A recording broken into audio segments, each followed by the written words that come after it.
Bilangan bab 20. Kemudian sampailah orang Israel, yakni segenap umat itu, ke padang gurun Zin dalam bulan pertama, lalu tinggallah bangsa itu di Kades. Matilah Miriam di situ dan dikuburkan di situ. Pada suatu kali tidak ada air bagi umat itu, berkumpullah mereka mengerumuni Musa dan Harun, dan bertengkarlah bangsa itu dengan Musa, katanya, "Sekiranya kami mati binasa pada waktu saudara-saudara kami mati binasa di hadapan Tuhan, mengapa kamu membawa jemaat Tuhan ke padang gurun ini? Supaya kami dan ternak kami mati di situ?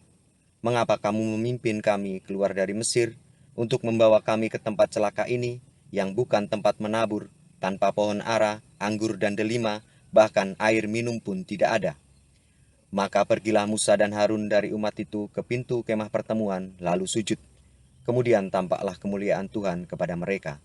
Tuhan berfirman kepada Musa, "Ambillah tongkatmu itu, dan engkau dan Harun kakakmu harus menyuruh umat itu berkumpul, katakanlah di depan mata mereka kepada bukit batu itu supaya diberi airnya. Demikianlah engkau mengeluarkan air dari bukit batu itu bagi mereka dan memberi minum umat itu serta ternaknya." Lalu Musa mengambil tongkat itu dari hadapan Tuhan seperti yang diperintahkannya kepadanya. Ketika Musa dan Harun telah mengumpulkan jemaah itu di depan bukit batu itu, berkatalah ia kepada mereka, "Dengarlah kepadaku, hai orang-orang durhaka. Apakah kami harus mengeluarkan air bagimu dari bukit batu ini?" Sesudah itu, Musa mengangkat tangannya, lalu memukul bukit batu itu dengan tongkatnya 2 kali, maka keluarlah banyak air, sehingga umat itu dan ternak mereka dapat minum.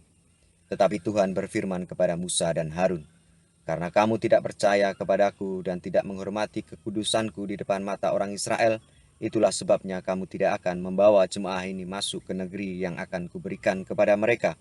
Itulah mata air Meriba, tempat orang Israel bertengkar dengan Tuhan, dan ia menunjukkan kekudusannya di antara mereka." Kemudian Musa mengirim utusan dari Kades kepada Raja Edom dengan pesan, "Beginilah perkataan saudaramu Israel. Engkau tahu segala kesusahan yang telah menimpa kami, bahwa nenek moyang kami pergi ke Mesir, dan kami lama diam di Mesir, dan kami dan nenek moyang kami diperlakukan dengan jahat oleh orang Mesir. Bahwa kami berteriak kepada Tuhan, dan ia mendengarkan suara kami, mengutus seorang malaikat dan menuntun kami keluar dari Mesir.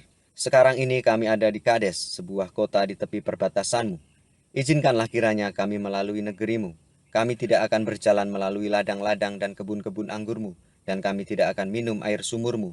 Jalan besar saja akan kami jalani dengan tidak menyimpang ke kanan atau ke kiri, sampai kami melalui batas daerahmu." Tetapi orang Edom berkata kepada mereka, "Tidak boleh kamu melalui daerah kami, nanti kami keluar menjumpai kamu dengan pedang." Lalu berkatalah orang Israel kepadanya, "Kami akan berjalan melalui jalan raya, dan jika kami dan ternak kami minum airmu, maka kami akan membayar uangnya, asal kami diizinkan lalu dengan berjalan kaki, hanya itu saja." Tetapi jawab mereka, "Tidak boleh kamu lalu." Maka keluarlah orang Edom menghadapi mereka dengan banyak rakyatnya dan dengan tentara yang kuat. Ketika orang Edom tidak mau mengizinkan orang Israel lalu dari daerahnya, maka orang Israel menyimpang meninggalkannya. Setelah mereka berangkat dari Kades, sampailah segenap umat Israel ke Gunung Hor. Lalu berkatalah Tuhan kepada Musa dan Harun dekat Gunung Hor di perbatasan tanah Edom, "Harun akan dikumpulkan kepada kaum leluhurnya, sebab ia tidak akan masuk ke negeri yang kuberikan kepada orang Israel, karena kamu berdua telah mendurhaka kepada titahku dekat mata air Meriba. Panggillah Harun dan Eleazar anaknya, dan bawalah mereka naik ke Gunung Hor. Tanggalkanlah pakaian Harun dan kenakanlah itu kepada Eleazar anaknya, kemudian Harun akan dikumpulkan kepada kaum leluhurnya dan mati di sana." Lalu Musa melakukan seperti yang diperintahkan Tuhan. Mereka naik ke Gunung Hor, sedang segenap umat itu memandangnya. Musa menanggalkan pakaian Harun dan mengenakannya kepada Eleazar anaknya.